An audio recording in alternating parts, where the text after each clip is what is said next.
วัสดีครับအားလုံးမင်္ဂလာပါလမ်ထိုင်ဝစ်ဌာနထိပ် online club မှာကြိုဆိုလိုက်ပါတယ်ထိုင်းနိုင်ငံကိုအကြောင်းမျိုးနဲ့ရောက်ရှိကြတဲ့ညီငယ်ညီမငယ်များအတွက်ထိုင်းအခြေခံစကားပြောကိုဒီဗီဒီယိုမှာ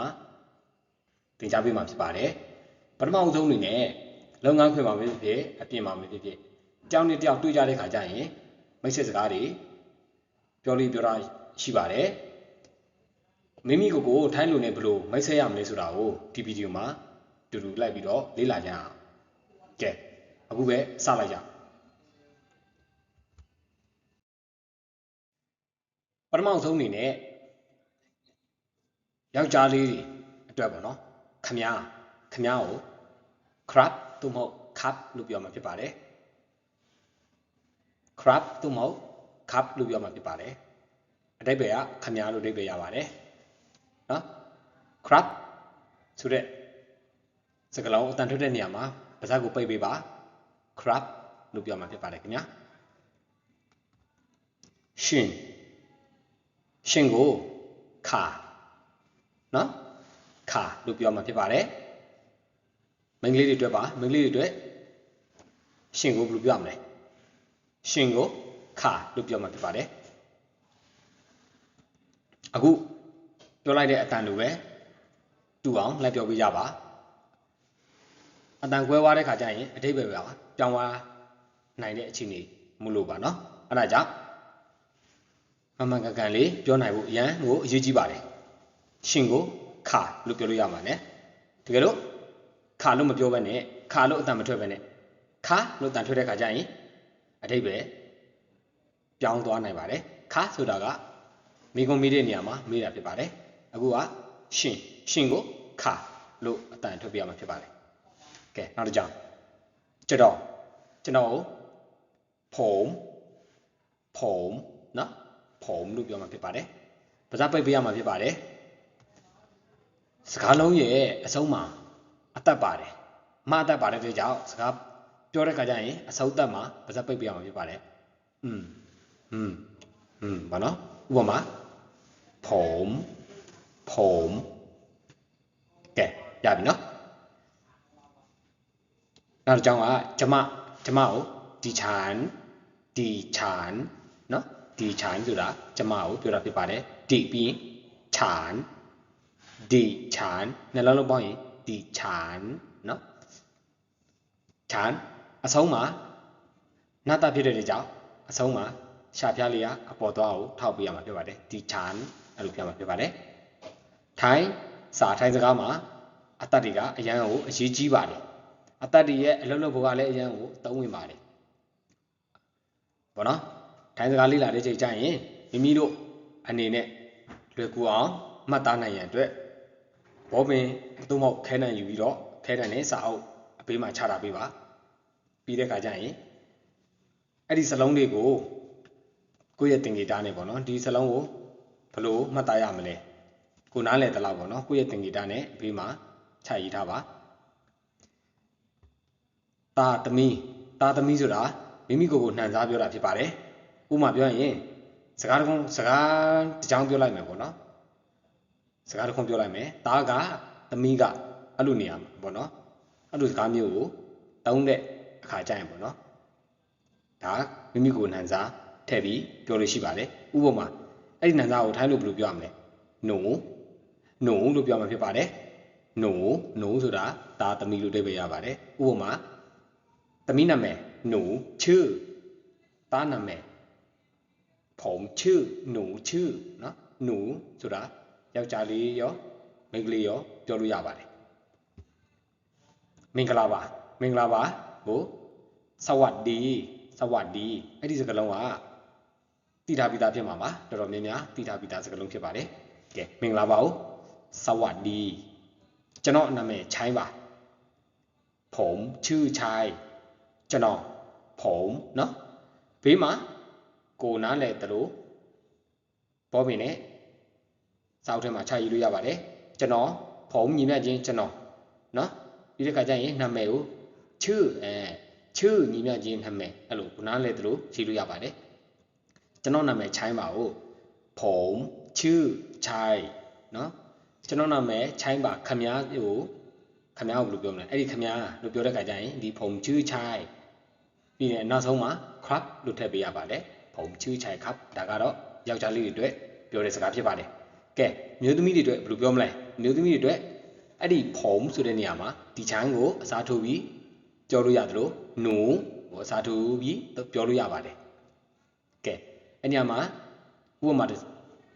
ချိုင်းနဲ့အစားထိုးပြီးပြောကြည့်မယ်ဒီချိုင်းချူကဲအဲ့ညမှာကိုကဘသူနာမည်ထည့်ခြင်းလဲကိုကြိုက်တဲ့နာမည်ထည့်ဒါအချိုင်းဆိုတာယောက်ျားလေးနာမည်မိန်းကလေးဆိုရင်အေးအေးတို့နီလာတို့ဝါဝါတို့ဒီနေရာမှာနီလာနဲ့ပြောမယ်နော်ဒီချိုင်းချူနီလာဒီချိုင်းချူနီလာဒီချိုင်းဆိုရင်ကျမနော်ချူဆိုတာနာမည်နီလာဆိုရင်နီလာကျမနာမည်နီလာပါအဲ့နောက်မှာရှင်ထည့်ခြင်းတဲ့ခါကျရင်ခါပေါ့နော်ဘယ်လိုဖြစ်သွားမလဲဆိုတော့ဒီချမ်းချူနီလာခါလို့ပြောအောင်မှာဖြစ်ပါတယ်ပြီးသွားရင်နူနဲ့အစားထိုးပြီးပြောကြည့်မယ်နော်နူချူနီလာခါအဲ့ဒီနီလာနေရာမှာကိုကြိုက်တဲ့နာမည်ထည့်သုံးလို့ရပါတယ်အေးအေးအေးအေးဆိုရင်ဘယ်လိုပြောမလဲနူချူအေးအေးအဲ့ဒီချူဆိုတဲ့စလုံးကိုတန်ထွက်တဲ့ခါကျရင်တတိထားပါချူလေချောင်းတန်နဲ့ပြောရမှာဖြစ်ပါတယ်လေချောင်းတန်နဲ့ထောက်ရမှာတန်ဖြစ်ပါတယ်ချူနော်ချူမဟုတ်နော်ချူမဟုတ်နော်ချူကဲသဘောပေါက်ပြီနော်ချူဟုတ်ကဲ့ပါကဲနောက်တစ်ကြောင်လေ့လာကြည့်အောင်ကျွန်တော်မြန်မာနိုင်ငံကလာတာပါအခုစလုံးတွေကယောက်ျားလေးတွေ့ပဲသုံးတာဖြစ်ပါတယ်မိန်းကလေးတွေတွေ့ပြောလို့လည်းရပါတယ်နော်မပူပါနဲ့ကဲကျွန်တော်မြန်မာနိုင်ငံကလာပါတယ်ကျွန်တော်ဆိုရင်ဖုံမြန်မာနိုင်ငံကလာပါတယ်နော်ဖုံဆိုတာကျွန်တော်မားကြမားဆိုတာလာတယ်ကြဆိုတာမှနော်မားကြဆိုတာကြဆိုတာမှတို့မဟုတ်ကအဲ့လိုအဓိပ္ပာယ်ရပါတယ်နော်မားဆိုတာလာတယ်ကြဆိုတာကမားကြဆိုရင်ကလာတယ်လို့အဓိပ္ပာယ်ရပါတယ်ဖုံမားကြประเทศဆိုတာနိုင်ငံကိုပြောတာဖြစ်ပါတယ်မြန်မာနိုင်ငံနော်နိုင်ငံကိုประเทศအဖေးမှာစာအုပ်ထဲမှာခြာရေးလို့ရပါတယ်ประเทศညီမျှချင်းနိုင်ငံပေါ့နော်အဲကြောင့်တကယ်လို့ထိုင်းနိုင်ငံဆိုရင်ประเทศထိုင်းအဲ့လိုပြောမှာဖြစ်ပါတယ်နော်နိုင်ငံကိုအရင်ပြောတယ်ပြီးတဲ့ခါကျရင်ကိုပြောချင်တဲ့နိုင်ငံရဲ့နာမည်ကိုထည့်ပြီးအဲ့ဒီประเทศရဲ့နောက်မှာမြန်မာနိုင်ငံဆိုရင်ประเทศမြန်မာထိုင်းနိုင်ငံဆိုရင်ประเทศไทยစင်ကာပူဆိုရင်ประเทศสิงคโปร์ဟုတ်ပြီနော်အဲ့လိုပြောမှာဖြစ်ပါတယ်ပြီးရင်ကဲဒီကြောင်းမှာမိန်းကလေးတွေအတွက်ဘယ်လိုပြောရမလဲကဲဖုံးနေရာမှာအစားထိုးလိုက်ပေါ့နော်ဒီချိုင်းဖြစ်ဖြစ်หนูပဲဖြစ်ဖြစ်ဒီချိုင်းมาจากประเทศမြန်မာကျမမြန်မာနိုင်ငံကလာပါတယ်หนูมาจากประเทศမြန်မာหนูဆိုတာသမီးมาจากประเทศမြန်မာလေမြန်မာနိုင်ငံကလာပါတယ်လို့အဓိပ္ပာယ်ရပါတယ်ဟုတ်ပြီနော်ကဲနောက်တစ်ကြောင်းကကျွန်တော်အသက်25နှစ်ပါကျွန်တော်ဆိုရင်ဖုံအသက်ကအာယုဆိုတာအသက်နော်အဲ့ဒါကြောင့်အာယုညီမျှချင်းအသက်လို့ဘေးမှာစာအုပ်ထဲမှာကိုယ့်အကူချရေးပါ25နှစ်ဘယ်လိုပြောလဲ25ဆိုတာ25နှစ်ปีဆိုတာနှစ်ကိုပြောတာဖြစ်ပါတယ်ဖုံအာယု25ปีဆိုရင်ကျွန်တော်အသက်က25နှစ်ဖြစ်ပါတယ်အဲ့ဒီနေရာမှာ25နေရာမှာမိမိရဲ့အသက်ကိုအစားထိုးပြီးတော့ပြောလို့နိုင်ပါတယ်20ဆိုရင်20အများနဲ့မှတ်ထားရမယ်အချက်တစ်ခုရှိပါတယ်ထိုင်းစကားမှာဆယ်ကဏ္ဍကစပြီးတော့ပြောတဲ့ခါကျရင်ပါစပ်ပိတ်ပြီးပြောရမှာဖြစ်ပါတယ်ဥပမာပြောရရင်30ဆိုရင်10 20ဆိုရင်20 30ဆိုရင်30 40ဆိုရင်40အဲ့လိုဆယ်ကဏ္ဍအထက်ဘလို့ကိန်းကဏ္ဍမျိုးမဆိုပြောတဲ့ခါကျရင်ပါစပ်ကိုပိတ်ပြီးပြောရမှာဖြစ်ပါတယ်ဟုတ်ပါပြီနော်ကဲတကယ်လို့24ဆိုရင်24 25ဆိုရင်25 26 26အဲ့လိုပြောမှာဖြစ်ပါတယ်ဒါတကယ်လို့19နှစ်ဆိုရင်19ဒါผมอายุ25ปีကျွန်တော်အသက်25နှစ်ဖြစ်ပါတယ်မိန်းကလေးတွေကတော့ဒီချန်อายุ25ปีเนาะဒီผมနေရာမှာဒီချန်အစားထိုးပြီးပြောလို့ရမှာဖြစ်ပါတယ်ဒီချန်อายุ25ปีသို့မဟုတ်หนูอายุ25ปีหนูဆိုတာသမီးเนาะဒါကတော့ကိန်းကဏ္ဍကတော့เนาะကိုကသိထားရမှာဖြစ်ပါတယ်ဒါလည်းအရန်ကိုကြီးပါတယ်ဒါပေမဲ့နောက်သင်ခန်းစာကြာရင် တေချာလေးရှင်းပြမှာဖြစ်ပါတယ်နောက်တစ်ကြောင်းအခုခေကုန်းဆေးရုံမှာအလုပ်လုပ်နေပါတယ်အခုခေကုန်းဆေးရုံမှာအလုပ်လုပ်နေပါတယ်အခုကိုဘယ်လိုပြောလဲတောင်းနေနော်တောင်းနေဆိုတာအခုทำงานอยู่ဆိုတာအလုပ်လုပ်နေပါတယ်ထီဆိုတာနေရာပြဖို့ထီအဲ့ဒီထီနောက်မှာကိုအလုပ်လုပ်တဲ့နေရာကိုအလုပ်လုပ်တဲ့စက်ရုံဒါတွေကိုထည့်ပြမှာဖြစ်ပါတယ်ထီလုပ်ငန်းခေကွန်လုပ်ငန်းဆိုတာစက်ရုံဖြစ်ပါတယ်ခေကွန်ဆိုတာခေကွန်လုပ်ငန်းခေကွန်ဆိုရင်ခေကွန်စက်ရုံဖြစ်ပါတယ်ตอนนี้ทำงานอยู่ที่โรงงานแคคอมဆိုတာဆိုရင်အခုခေကွန်စက်ရုံမှာအလုပ်လုပ်နေပါတယ်လို့အဓိပ္ပာယ်ရပါတယ်အခုတင်ပေးလိုက်တဲ့သင်ခန်းစာတွေကိုစနစ်တကျလေ့လာပြီးတော့အကျိန်ပေါင်းများစွာလေ့လာကြည့်ပါလိုက်ပြောကြည့်ပါကိုယ့်အတွက်အကျိုးတစုံတရာရရှိမယ်လို့ယုံကြည်ပါတယ်ထပ်ခါလေ့လာပါမရှစ်ပါနဲ့မကြောက်ပါနဲ့ကဲနောက်သင်ခန်းစာတွေသွားရအောင်ငါကိုဘယ်လိုပြောလဲခြံငါကိုခြံလို့ပြောမှာဖြစ်ပါတယ်ခြံမဟုတ်ပါဘူးထိုင်းစကားကိုမြန်မာလိုနဲ့ထိုင်းစကားအတန်ထွက်ကိုမြန်မာလိုနဲ့ရေးတဲ့ခါကျရင်အတန်မှန်ကန်အောင်ဘယ်တော့မှရေးလို့မရပါဘူးအနည်းဆက်ဆုံးအနေထားတစ်ခုပဲရေးလို့ရပါတယ်အဲ့ဒါကြောင့်မြန်မာစာတိုင်းအတန်ထွက်တဲ့ခါကျရင်မှားတတ်ပါတယ်ဒါကိုသတိထားရမယ်နော်ကဲငါကိုခြံနင်ကိုเธอဘယ်လိုပြောလဲ